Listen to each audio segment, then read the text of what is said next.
Hey, y'all finna watch this Roku while I say what I need to say. You know what I'm saying? That's what y'all finna do. Y'all finna watch this. Don't watch me. Listen to me. Watch this. Okay?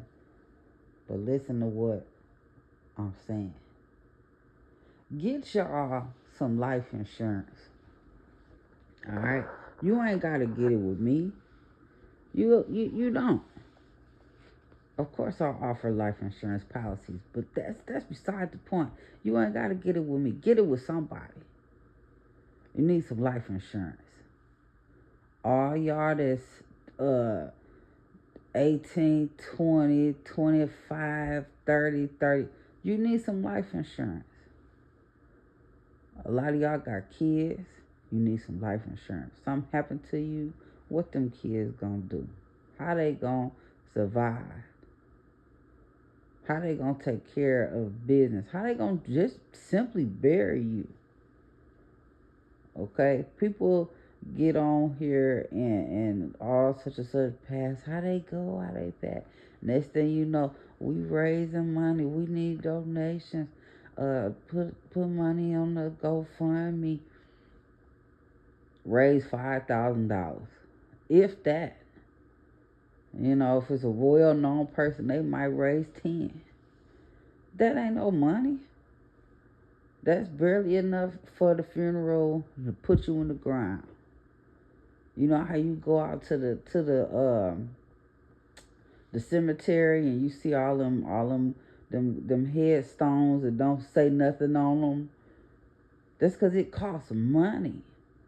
It costs money for you to put your headstone out there and for it to say what you want it to say. It's some graves don't even got a headstone. They just got the little thing that stick up out the ground with the little, where the flower's supposed to go. Ain't nothing in it. Because somebody could only afford to put that person in a box, have a preacher at some church preside over the funeral, and put them in the ground. It costs money for that piece of ground that you're going to go in. Let's say you say, oh, well, I don't want to be buried. It costs money to cremate you. It costs money for the urn that your body gotta go in. Or it costs money if everybody wanna make it into a locket and put you in a little locket so they can carry a piece of your ashes with them. All of that costs money. And 10,000, that is not no money. You need a life insurance policy that is, at least 20, 30, 50,000. Preferably something that's at least, 100,000, six figures. If you can leave your children $100,000, $500,000, $1,000,000, imagine what that could do for their life if you were to unfortunately leave this earth. If you have a spouse, if y'all don't have any kids, or say y'all only got one, y'all don't got a house full, it's just them, and you leave this earth, every single day that we walk out of our house, we don't know if we're gonna make it home. You could be in the best shape of your life, you could be in great health, you could have all the things, you could have the nicest car, nicest house, the greatest job, all of that, and in an instant be gone. In an instant. So why not make sure that we're doing what we need to do to make sure that we sustain these things that we have? I'm trying to understand why my Roku went away. Oh, it timed out. Okay. But for real, you want to make sure that certain things are sustained in your death, right? Life insurance used to be more about protecting your spouse, right? Making sure that, let's say you just bought a house, and something happened to you, right? Back in the day, we know that a lot of times the man went to work and the woman didn't. She worked in the home, stay at home mother, work with the children. All right, well, if she's not bringing home an income, and that man's salary or that man's wages is what is supposed to make sure to pay for everything, they've got life insurance policies in place. All right, you pay a little bit every month, and then if however long go on, and if something happened to him at the plant or whatever, you know that this house is gonna get paid for, and probably some other things that you might need as well. Maybe the house gonna be paid for, and the taxes on the house be paid up for a while. While the wife is figuring it out again, or maybe she enters the workforce, or give her time to find a new husband to start taking care of her and them kids. I don't know. But back then that's what it was about, right? Interest rates and different things were a little different than they are now. Interest rates back in, like, say, the 70s, 80s was way higher than they are now, right? But that's another conversation for another day. That's here nor there. The thing is, let's say that house was 30,000 or 20,000 or however much.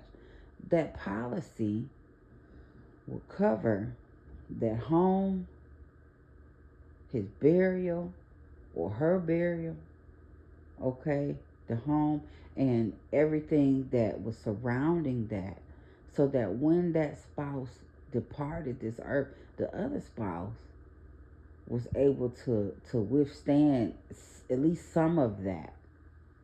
How hard would it be for your spouse or your significant other to withstand losing you and there's nothing there, or there's nothing adequate there?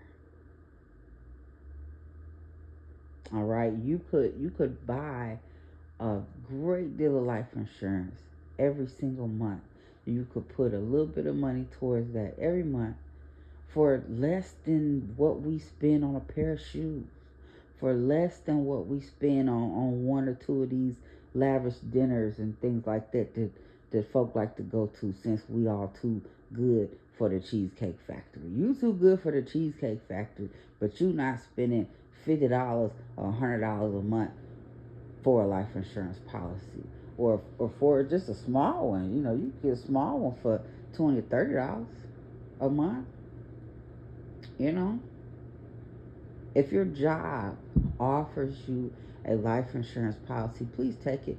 Make sure that you ask the right questions. Make sure that you're asking, can this go with me if I decide to leave this employer? Does this come with me? And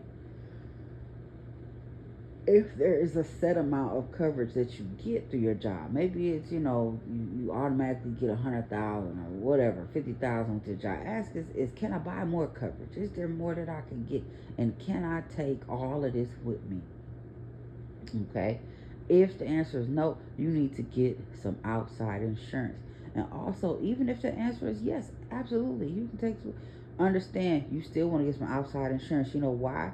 Because you can have more than one policy, and your beneficiaries can benefit off of multiple policies. Because one rate over here might be a little better than this rate over here, right? And you're combining that, or they're going to be able to combine that in the event of your demise. The thing is that I know it's morbid. I know that talking about death, but nobody want to talk about that. But listen, one thing for sure, two things for certain. You were born and you gonna die. That's it. We know we all gonna leave here one day. Okay, whether it's in an urn or in a box, somebody put you in a mausoleum. You know what I'm saying? You definitely gotta have some money to be put in a mausoleum. Look that up if you don't know what that is. All right, or they put you up in something where you're not in the ground. Okay. Anyhow, you gonna leave here one day. and you don't know when. And it is the easiest to get approved for it and sign up for it and pay the smallest amount for a whole lot of it, the younger you are, and in the better health and better shape that you are. The older that you are, the more ailments that you may have, the more medications that you might be on, or different things that you might be physically dealing with, the harder that it becomes for you to get that life insurance. Okay? So you want to make sure that you receive it. You're getting that, and you're getting that set up at as early an age and stage as possible. And let's say you ain't heard nothing about life insurance to today. It's not too late. You can get it. Talk to somebody. Myself, or anyone else that you might trust. I'm sure everybody listening to this know at least one person that sell life insurance, or they've heard about it, or they've heard of a life insurance company or something at some point. And if you haven't, get to Googling, get to researching, DM me, whatever you got to do to get your questions answered, because it's a very, very serious thing. Get your stuff together. Don't wait. Don't waste time. Don't say, oh, I'm going to do it next week, or I'm going to do it next month. Everybody getting their taxes right now. If you felt like, oh, well, this is something I don't know if I can commit to paying that every year or whatever, or every month, I don't know if I commit to paying that. How about when you get these taxes and you claim those children, or make those deductions or whatever, and you get something back, you get a couple $1,000 back, or $3,000, whatever back, go on and pay up a policy for 6 months to a year. If you get you a policy that's $50 a month, guess what? That's only $600 for the year, right? Or you get you one that's $100 a month. That's only $1,200 for a whole year. And you could figure out before the next year come, okay, how am I going to pay this again this year? If that's how you have to structure it. But I promise you, if you set that aside, that this is what I'm paying for my life insurance, and let that come out automatically, auto pay like clockwork, like any of these other bills that you've been paying, you won't even think about it after a while. Just make sure that you know who your beneficiaries are, right? I'll make sure you remember who those people are, who you want those funds to go to in the event of your death, and make sure that they are aware that they are your beneficiaries, because you never want to leave here and they don't even know that a policy exists, right? Because you want to make sure that they know what company to reach out to give your information, to let them know, hey, this person has passed on and I'm the beneficiary. Here's my social security number. Bada bing, bada boom. They're going to issue them their check in no time. Okay? In no time. I've seen it happen. I've seen it work. I've seen the impact that having life insurance can have on a family, can have on a widow. My own mother, when my father passed away, that money came in no time. When I say in no time, I mean in no time. It wasn't no weeks and weeks and weeks and 2 months later, mama. No, it did not take no time for that bread to show up. All right. And yes, of course, it was a sad occasion. Of course, it was a difficult time. But I saw how much easier that made it. How that softened that blow just a little bit for my mother. And it definitely had an impact on me as well. So if you don't have any life insurance, make sure that you get some. Get with somebody, talk to somebody, do what you need to do. All right. Peace.